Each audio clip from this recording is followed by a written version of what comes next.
So now we're going to take the waist and the hip measurements. Now, I am just going to get you to stand back here for me. Fantastic.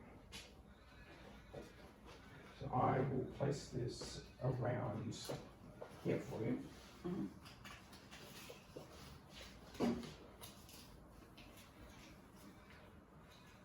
So your waist is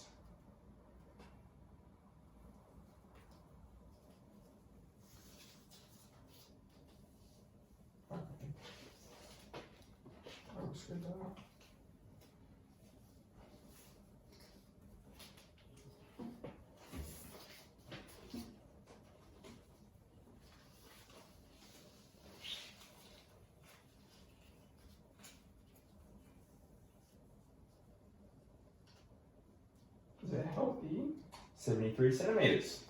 Oh, that's great, I suppose. Now your hip, going to the widest part here.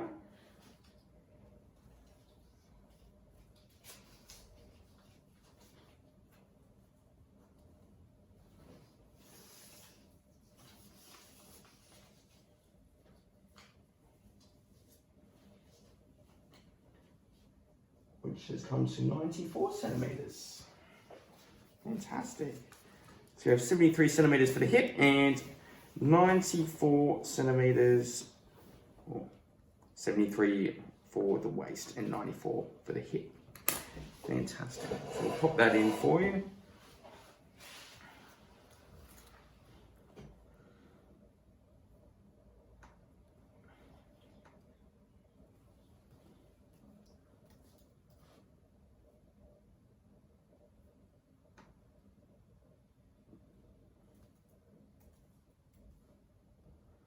Which will give us our waist to hip ratio. So we have 73 divided by 94, which will give us 0.77. What does that mean? It just gives us an indication of, yes, the size and difference between your waist and hip. It can give us an indication of your any health concerns. So obviously, as you increase your fitness and your body composition, that will decrease.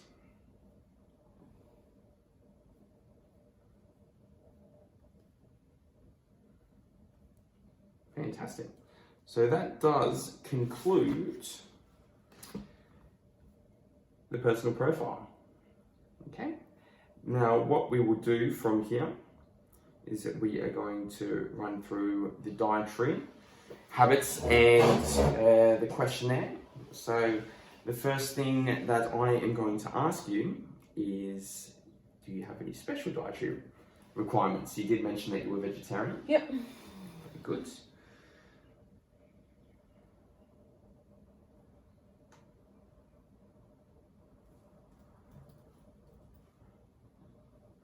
Anything else, or is it your only requirements? Yeah. Good. Yeah. Okay. Now, one thing I didn't explain to you is my scope in terms of the dietary and the recommendations. We use the Australian guidelines, and the guidelines give you an overall indication of the types of foods you should be eating, the food groups, and the average serves you should be having. So it's a general idea. Any form of supplementation or specific diet plans, that's not within our scope, and we would refer you on to a dietitian of sorts, an accredited dietitian or a sports dietitian if that's something you would be looking at if you were, say, competing in a marathon and wanted advice on supplementation, different types of diets that would help with your performance. So with this here, we have 5 guidelines that we adhere by. The first guideline is to enjoy a wide range of foods that meet your nutritional requirements. So basically just eating the right amounts of food and nutritional energy to deal with your day-to-day expenditure. The second is to enjoy the wide range of foods from the 5 food groups. Now those 5 food groups, you have vegetables, different colors, types of vegetables, you have fruits, you have grains, and you have proteins of meats and meat alternative, and you have dairy. So they're the 5 food groups that we'll be focusing on You have the third, which is to limit any excess or added salt, sugars, saturated fats, and alcohol also. Is alcohol something that you consume? Not that regularly. Okay, good. The fourth is to promote, encourage, support breastfeeding. So you mentioned you're not pregnant and you have a partner, so that is not of concern at the moment, but it is best for both mother to recover and for the baby to be breastfeeding during the growing phase. And then we have the fifth, which is to take care of preparing for your food, cleaning utensils, storing the food correctly. So just making sure that the food is kept sound and clean. Yeah, cool. Yeah, cool. So that's what we'll run through today. So the first question that we have here is, how many serves of vegetables do you usually eat a day? Now, the first of this type of serving, we have about half a cup of cooked vegetables, which would be a serve. So how many serves do you think would be you would be consuming on a day? 4 to 5. 4 to 5. Okay, fantastic. We'll put in 4 to 5 and the cat. Thank you. The cat was in my gym gear. It's not allowed. And how many servings of fruit a day would you consume? A serve of fruit would be a medium apple, banana. 2 to 3. Oh, good. So you're probably in line. Your fruit and vegetable servings seem to be on point at the moment, which is good. How many serves of bread and cereals do you usually eat per day? Not too much. Not too much, okay. Maybe some days probably nothing. Some days maybe 1. Okay, sure. Any particular reason that you don't eat breads or cereals or grains? The idea behind that is to increase your whole grain intake. Yeah, I don't know. I mean, like, you hear the myths of breads and stuff aren't good, so I try not to eat them as much. Okay, fair enough.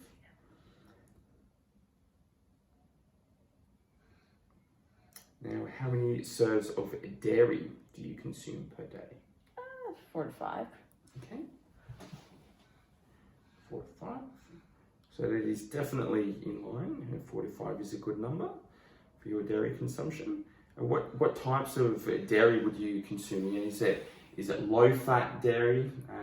Because the dairy that you are consuming, ideally should be of lower fat. You're aiming for about 5 servings a day, which is good. What kind of dairy products are you consuming at the moment? Yogurt. Yeah, I like yogurt. Do you have milk? Sometimes. Having coffee? Sometimes, yeah. I'm not a huge latte drink or anything, but I'll put a little bit of milk if I have a long black or something like that. Okay, good. And how many servings of meat or alternatives do you have a day? Now, obviously not meat because you are vegetarian, but you do consume eggs, don't you? Yes. Okay. Now, how many would you say per day that you would consume? Maybe 1. Okay. Yeah, I suppose. Yeah. Okay. Well, look, we can try and increase that. We're trying to aim for 2 to 3 servings a day. I'd say two servings a day is ideal. That's basically just to help increase your protein. You can, being a vegetarian, you can look at tofu to consume, tempeh, they're things, or even beans or legumes. They're great sources of vitamins, and that will definitely help with your vitamin K levels, your iron, your B12, and basically just give you overall, like if you're training in the gym, your recovery is going to be paramount to help increase your alternatives. So that will definitely assist in achieving your goal. It will help you stay fuller for longer also. So I know that you don't get a lot of time to eat throughout the day with your current job, but that will help satisfy hunger. Yeah, cool. Also, okay. Discretionary choices. How many discretionary choices do you think you have in a week? Now that could be ice cream, 2 scoops of ice cream. It could be a donut. It could be a small serving, 25 grams of chocolates. mentioned that you don't drink alcohol all that much. Any pastries, you know. Yeah, I do like chips. chocolate. I do like donuts. Mm-hmm. And being a nurse, people like to bring in lots of snacks at work. So yeah, probably 4 to 6. Try to limit it when I'm at work, but sometimes it's hard. So you're aware that you're not just over consuming, but it's something that you do enjoy from time to time. Yeah, I do. I mean, you can't live your life perfectly. I eat enough vegetables and fruit anyway, so gotta YOLO. Yeah. YOLO is a 56-year-old. I like it. Okay. All right. Now let's work on some nutritional strategies that will help you have a better overall intake of food and vegetables, or 5 food groups, I should say. So I think, and please tell me if I'm wrong, we can try and increase your meat alternative. You mentioned the protein, that could be something that we could look at increasing. Yeah. Definitely.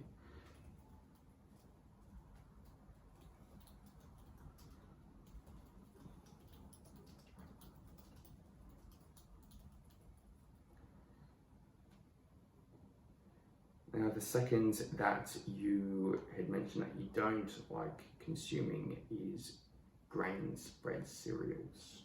Okay, so that's obviously working long hours and days at the hospital. Your carbohydrates are going to be your main source of energy. Obviously, your overall energy expenditure, it's not necessarily, you have to avoid the grains and essentially carbohydrates, because these will give you the type of energy that your body requires and it's brain food as well to help you stay mentally clear and focused. So if we increase that, basically we can try and reduce maybe the discretionary choices and increase the overall grains that you're consuming, just whole foods, which will give you a better energy throughout the day. So Sounds good. perfect. I smell French toast. Someone's cooking French toast in the gym. Wow. Yeah. Maybe it's the cafe beside. Yeah.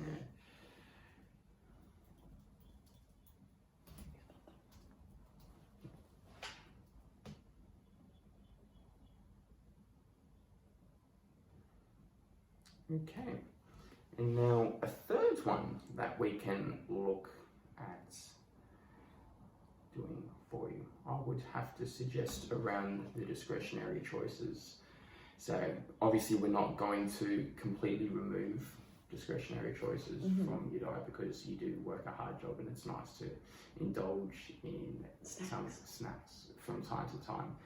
I guess in terms of your food preparation, do you prepare your meals to go to work? Usually, yeah. You do? Okay, what do you in terms of preparing your meals, do you take like your fruit and your veggies and go to work, or do you actually cook the food and actually prepare these meals and take them in, say, Tupperware or containers? Yeah, that's what I typically do. Okay. Yeah.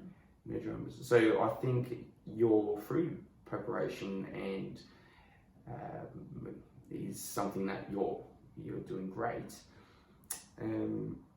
So what we'll do is we'll just try and limit the discretionary choices to maybe, let's try halving it to start with. One every 2 days to see how we go doing that. Right. Okay? Yeah, that's good.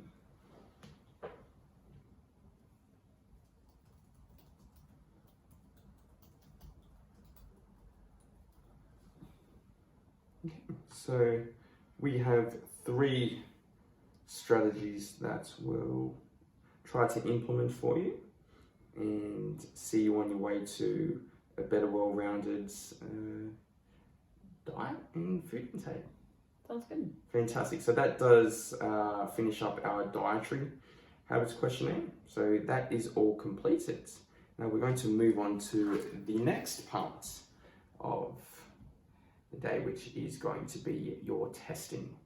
Okay, so we are going to do, we've done your waist and hip, we've done your body mass index, we've done your weight and your height.